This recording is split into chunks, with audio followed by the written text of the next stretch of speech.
Assalamualaikum warahmatullahi wabarakatuh. Perkenalkan, nama saya Rahmat Kurniawan, mahasiswa Bimbingan dan Konseling Pendidikan Islam dengan NIM 2410207041. Melalui video ini, saya ingin menyerahkan tugas sebagai pengganti UAS mata kuliah Komunikasi Antarpribadi dengan dosen pengampu Bu Emi Karnangsyah. Baiklah, pertama saya akan menjelaskan materi yang berjudul Konsep Dasar Komunikasi Antarpribadi. Yang pertama ada pengertian komunikasi secara umum. Komunikasi adalah proses penyampaian dan penerimaan pesan dari individu atau kelompok untuk menciptakan pemahaman bersama. Komunikasi berperan penting dalam berbagai aspek kehidupan, contohnya seperti keluarga, pendidikan, bisnis, politik, hingga kehidupan sosial. Komunikasi, menurut Harold Laswell, komunikasi adalah proses penyampaian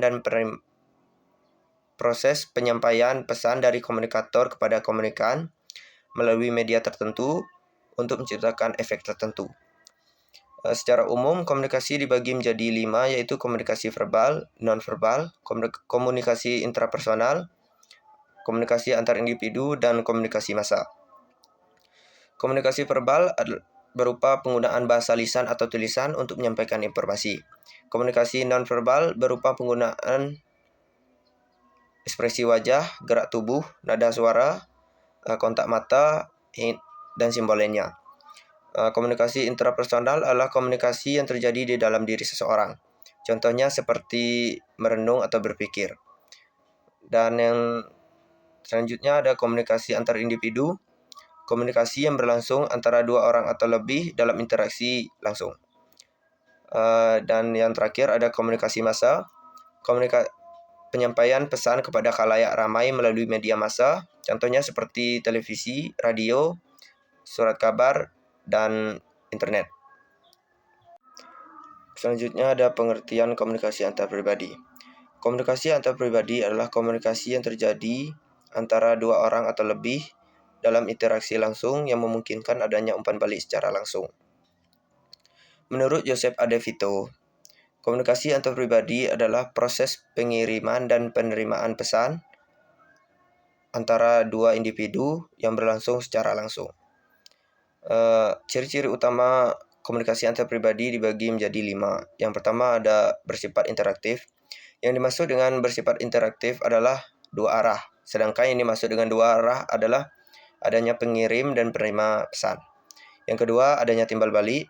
Yang ketiga, melibatkan aspek emosional dan sosial. Yang keempat, terjadi dalam konteks yang beragam. Dan yang terakhir, ada menggunakan bahasa verbal dan non-verbal. Selanjutnya, yang ketiga, ada tujuan komunikasi antarpribadi. Komunikasi antarpribadi memiliki berbagai tujuan yang bergantung pada konteks dan kebutuhan suatu individu. Tujuan komunikasi antarpribadi ada 5. Yang pertama, menyampaikan informasi. Yang kedua, memelihara dan membangun hubungan sosial. Yang ketiga, menyelesaikan konflik. Yang keempat, melakukan kerjasama. Dan yang terakhir, mengekspresikan emosi dan perasaan. Selanjutnya ada 4 komponen komunikasi antarpribadi. Agar komunikasi berjalan dengan baik, perlu diperhatikan komponen ini.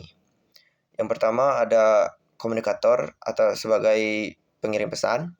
Yang kedua ada pesan sebagai isi dari suatu komunikasi.